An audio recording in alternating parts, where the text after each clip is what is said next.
नमस्ते, मैं हूं डॉक्टर रमाकांत राय और आप देख रहे हैं कथा वार्ता।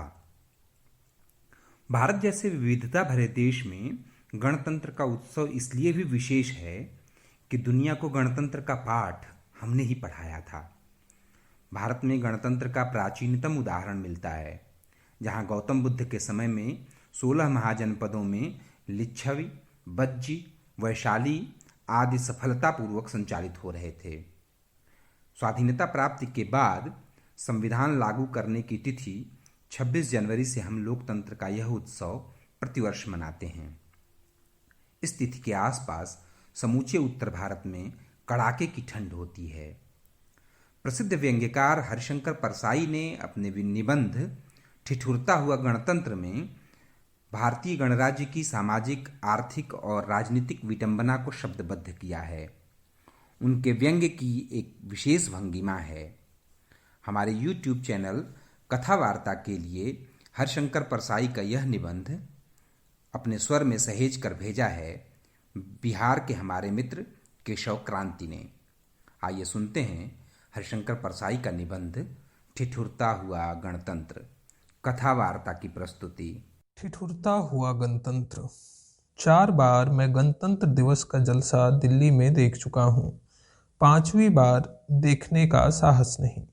आखिर यह क्या बात है कि हर बार जब मैं गणतंत्र समारोह देखता तब मौसम बड़ा क्रूर रहता। 26 जनवरी से पहले ऊपर बर्फ पड़ जाती है, शीत लहर आती है, बादल छा जाते हैं, बूंदाबांदी होती है और सूर्य छिप जाता है। जैसे दिल्ली की अपनी अर्थनीति नहीं है, वैसे ही अपना मौसम भी नहीं है। अर्थनीति जैसे डॉलर, पौंड, रुपया, अंतर्राष्ट्रीय मुद्रा कोष या भारत सहायता क्लब से तय होती है, वैसे ही दिल्ली का मौसम कश्मीर, सिक्किम, राजस्थान आदि तय करते हैं। इतना बेवकूफ़ भी नहीं हूँ कि मान लूँ जिस साल मैं समारोह देखता हूँ उसी साल ऐसा मौसम रहता है। हर साल देखने वाले बताते हैं कि हर गणतंत्र दिवस पर मौसम ऐसा ही धूपहीन ठिठुरन वाला होता है। आखिर क्या बात है? रहस्य क्या है? जब कांग्रेस टूटी नहीं थी तब मैंने एक कांग्रेसी मंत्री से पूछा था कि यह क्या बात है कि हर गणतंत्र दिवस को सूर्य छिपा रहता है। सूर्य की किरणों के तले हम उत्सव क्यों नहीं मना सकते? उन्होंने कहा, जरा धीरज रखिए, हम कोशिश में लगे हैं कि सूर्य बाहर आ जाए, पर इतने बड़े सूर्य को बाहर निकालना आसान नहीं है, वक्त लगेगा। हमें सत्ता के कम से कम 100 वर्ष तो दिए। सूर्य को बाहर निकालने के लिए 100 वर्ष दिए, मगर हर साल उसका कोई छोटा कोना निकलता तो दिखना चाहिए। सूर्य कोई बच्चा तो नहीं जो अंतरिक्ष की कोख में अटका है, जिसे आप एक दिन ऑपरेशन करके निकाल देंगे। इधर जब कांग्रेस के 2 हिस्से हो गए तब मैंने एक इंडिकेटिव कांग्रेसी से पूछा। उसने कहा, हम हर बार सूर्य को बादलों से बाहर निकालने की कोशिश करते थे, पर हर बार सिंडिकेट वाले अरंगा डाल देते थे। अब हम वादा करते हैं कि अगले गणतंत्र दिवस पर सूर्य को निकाल कर बताएंगे। एक सिंडिकेटी पास खड़ा सुन रहा था। वह बोला, यह लेडी प्रधानमंत्री कम्युनिस्टों के चक्कर में आ गई है। वही उसे उकसा रहे हैं कि सूर्य को निकालो। उन्हें उम्मीद है बादलों के पीछे से उनका प्यारा लाल सूरज निकलेगा। हम कहते हैं कि सूर्य को निकालने की क्या जरूरत है, बादलों को हटाने से काम नहीं चल सकता। मैं सनसोपाई भाई से पूछता हूँ। वह कहता है, सूर्य गैर कांग्रेसवाद पर अमल कर रहा है। उसने डॉक्टर लोहिया के कहने से हमारा पार्टी फॉर्म भर दिया था। कांग्रेसी प्रधानमंत्री को सलामी लेते वह कैसे देख सकता है? किसी कांग्रेसी को प्रधानमंत्री बना दो तो सूर्य क्या उसके पीछे भी निकल पड़ेगा? जनसंघी भाई से भी मैंने पूछा। उसने कहा, सूर्य सेकुलर होता तो इस सरकार की परेड में निकल आता। इस सरकार से आशा मत करो कि वह भगवान अंशुमाली को निकाल सकेगी। हमारे राज्य में ही सूर्य निकलेगा। साम्यवादी ने मुझे साफ कहा, यह सब CIA का षड्यंत्र है।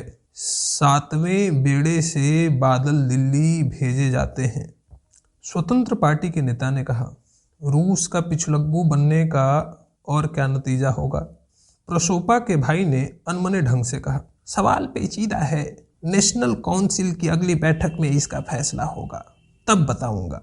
राजा जी से मैं मिल ना सका, मिलता तो वह इसके सिवा क्या कहते कि इस राज में तारे निकलते हैं, यही गनीमत है। मैं इंतजार करूंगा जब भी सूर्य निकले। स्वतंत्रता दिवस भी तो भारी बरसात में होता है। अंग्रेज बहुत चालाक हैं, भारी बरसात में स्वतंत्रता करके चले गए। उस कपटी प्रेमी की तरह भागे जो प्रेमिका का छाता भी ले जाए। वह बेचारी भीगती बस स्टैंड जाती है तो उसे प्रेमी की नहीं, छाता चोर की याद सताती है। स्वतंत्रता दिवस भीगता है और गणतंत्र दिवस ठिठुरता है। मैं ओवरकोट में हाथ डाले परेड देखता हूँ। प्रधानमंत्री किसी विदेशी मेहमान के साथ खुली गाड़ी में निकलते हैं। रेडियो टिप्पणीकार कहता है, घोर कृतल ध्वनि हो रही है। मैं देख रहा हूँ, नहीं हो रही है। हम सब तो कोट में हाथ डाले बैठे हैं, बाहर निकालने का जी नहीं होता, हाथ अकड़ जाएंगे। लेकिन हम नहीं बजा रहे, फिर भी तालियां बज रही हैं। मैदान में जमीन पर बैठे वे लोग बजा रहे हैं जिनके पास हाथ गरमाने के लिए कोट नहीं है। लगता है गणतंत्र ठिठुरते हुए हाथों की तालियों पर टिका है। गणतंत्र को उन्हीं हाथों की ताली मिलती है जिनके मालिकों के पास हाथ छिपाने के लिए गर्म कपड़ा नहीं है। पर कुछ लोग कहते हैं गरीबी मिटनी चाहिए, तभी दूसरे कहते हैं ऐसा कहने वाले प्रजातंत्र के लिए खतरा पैदा कर रहे हैं। गणतंत्र समारोह में हर राज्य की झांकी निकलती है। वे अपने राज्य का सही प्रतिनिधित्व नहीं करती। सत्यमेव जयते हमारा मोटो है, मगर झांकियां झूठ बोलती हैं। इनमें विकास कार्य, जनजीवन, इतिहास आदि रहते हैं। असल में हर राज्य को उस विशिष्ट बात को यहाँ प्रदर्शित करना चाहिए जिसके कारण पिछले साल वह राज्य मशहूर रहा।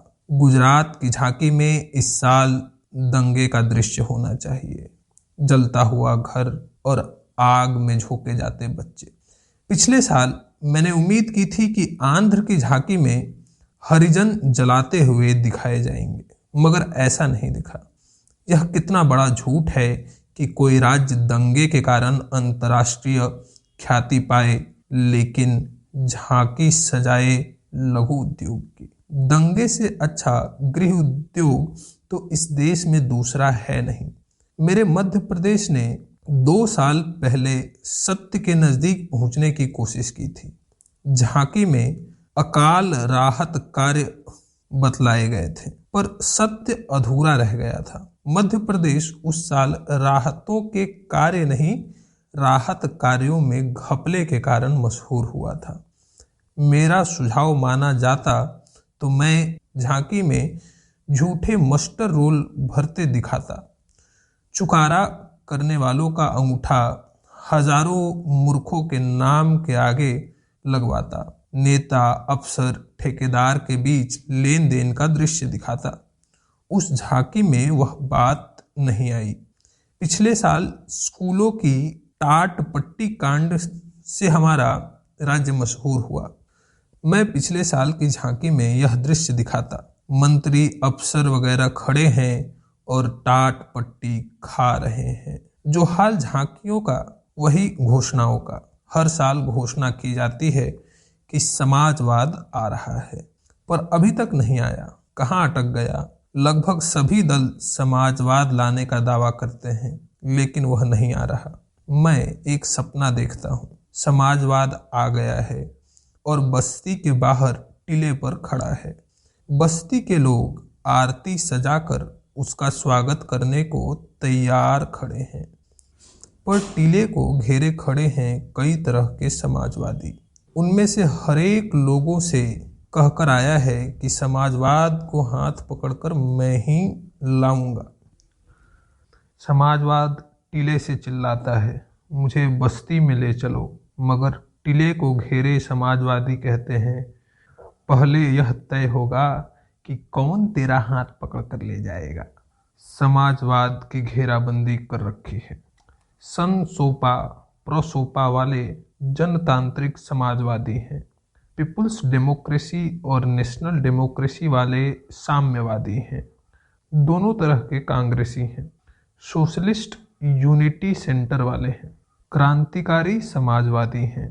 हर एक समाजवाद का हाथ पकड़कर उसे बस्ती में ले जाकर लोगों से कहना चाहता है, लो मैं समाजवाद ले आया। समाजवाद परेशान है, उधर जनता भी परेशान है।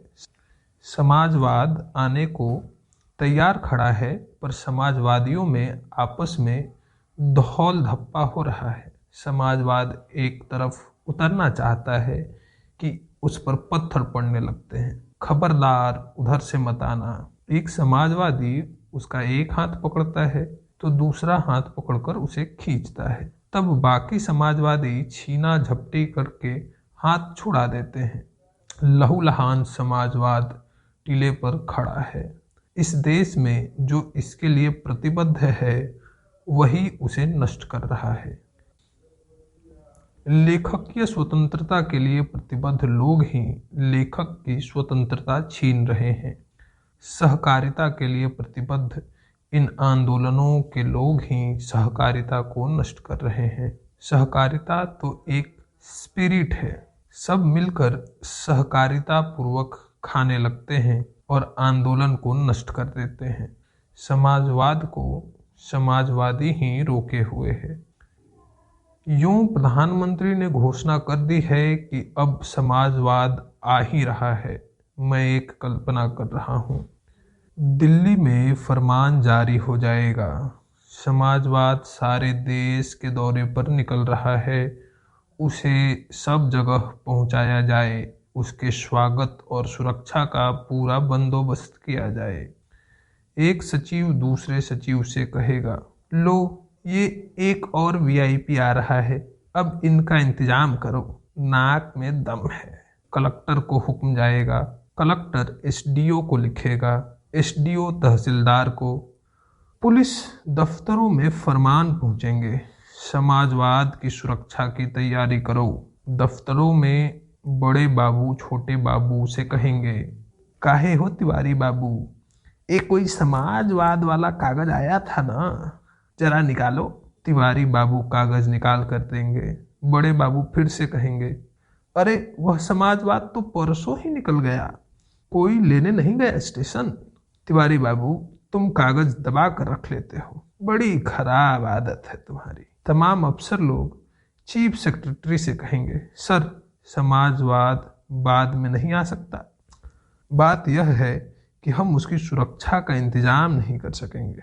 दशहरा आ रहे हैं, दंगे के आसार हैं, पूरा फोर्स दंगे से निपटने में लगा है।